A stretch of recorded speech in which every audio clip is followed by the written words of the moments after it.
Voilà, Monsieur Jean-Jacques Bemba, vous êtes le fils de Monsieur Bemba Saolona, le deuxième fils après Jean-Pierre Bemba. Beaucoup de choses se sont racontées sur la mort de votre père. Est-ce que vous pouvez éclairer un peu les gens sur les circonstances du décès du sénateur Jeannot Bemba Saolona? Oui, bonjour, je vous remercie. Mais j'ai entendu aussi la même chose que vous, c'est des spéculations sur la mort de mon pauvre papa. Mais je vais couper court à toute rumeur sur sa mort. Mon père s'est réveillé mercredi, il était très bien. Il devait venir juste pour 2 heures à l'hôpital faire les examens de routine comme il en a l'habitude avec mon petit frère qui l'a conduit à l'hôpital à 10 heures, à l'hôpital Saint-Jean qui est juste ici à côté. Et mon père arrivé là, il avait un petit malaise en marchant.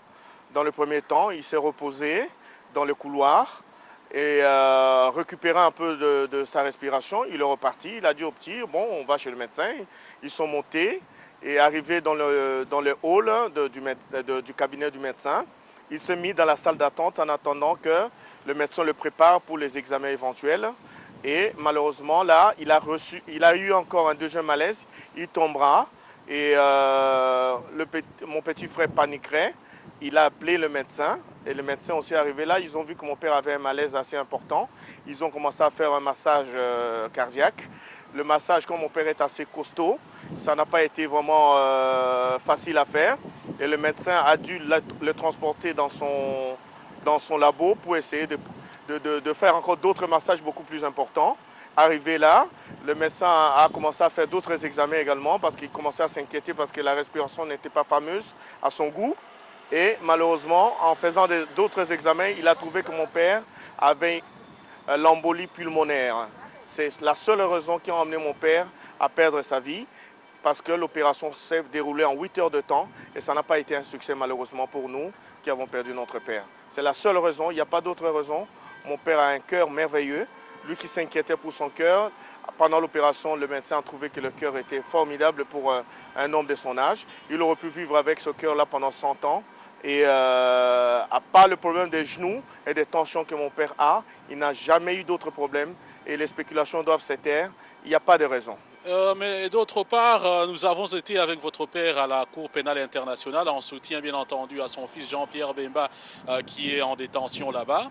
Et est-ce que cette situation que vit son fils aîné, son fils chéri aussi, il faut le dire, n'a pas pesé peut-être dans sa santé pour arriver à cette situation? Certainement pas, parce que mon père, ce n'est pas la première fois qu'il vient défendre son fils, qu'il vient soutenir son fils plutôt à La Haye, qui... N'oubliez pas que mon père a été propriétaire des avions, il a beaucoup voyagé, et ce n'est pas ça, parce qu'il a des soucis tous les jours pour son fils. Tous les jours, il y pense, mais je ne crois pas que ça a emmené à ce qu'il soit malade et qu'il ait cette maladie qu'il a emportée. Ça n'a rien à voir. Je voudrais aussi que tout cela soit tu. Et mon père est mort naturellement d'une maladie brutale.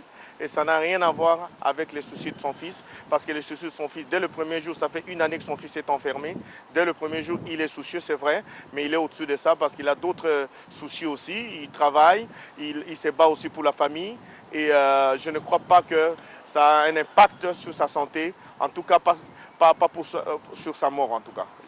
Monsieur Bemba Saolona était le patriarche. Monsieur Bemba Saolona tenait beaucoup à l'unité de sa famille, de ses enfants. Il faut dire aussi que vous êtes nombreux.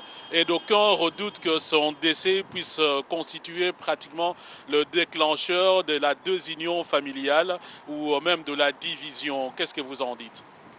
Écoutez, nous sommes prévenus, nous avons déjà vu tellement de familles se désunir par rapport à cette situation-là que nous sommes préparés pour. Notre Père nous a toujours unis. Il a eu beaucoup d'enfants, il ne faut pas oublier. Nous sommes tous unis, nous nous connaissons tous.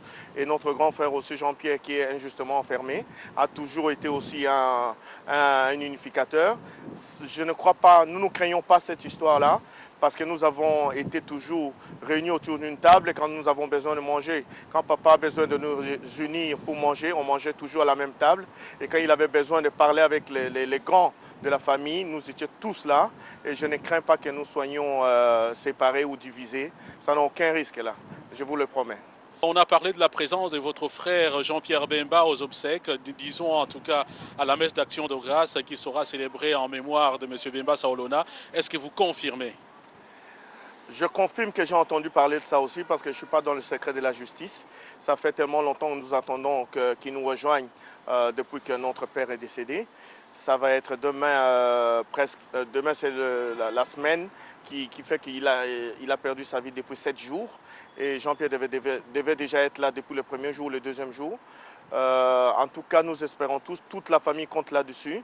En tout cas, ce serait vraiment triste. Et alors, un grand coup pour nous, si encore nous avons perdu déjà notre père et que Jean-Pierre, qui est injustement enfermé, ne vienne pas voir son père préféré, son père adoré et son père bien-aimé avant qu'on aille le déposer dans sa dernière demeure, ce serait vraiment un coup terrible pour nous qui sommes encore là et qui attendons cette libération de tout cœur.